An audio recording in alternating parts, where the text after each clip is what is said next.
来看印尼的二者省，在地风景顶顶的建筑是保存甲真完整，而且在地附近人拢会晓拿捏的这款传统的工艺。目前这已经被列入去无形的文化资产，咱做伙来看卖。几百年来，拿捏已经成做当地家家户户一定爱有的传统。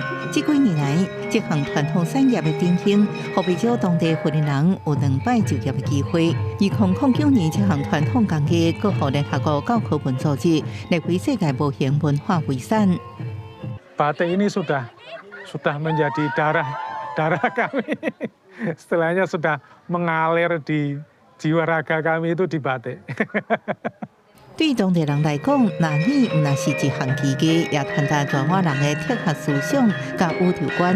日月除了是拿捏出名，因讲是印尼华文化中心。规都市的规模基本上是由清真寺、风景、广场甲传统市场4大元素来组成。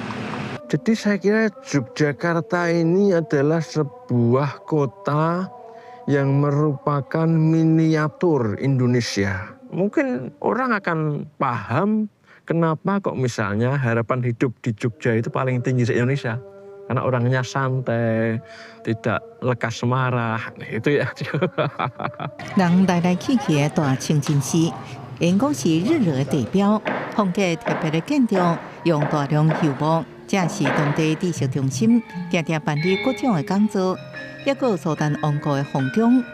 过去这是皇家大的所在，啊，不过现今的苏丹特市大方开放部分的所在，互民众入来参观，都是希望让少年人有机会接触风景文化，也让环境保存拿捏、宫廷舞蹈、专业戏顶传统艺术的日落，都亲像一个活灵灵的博物馆。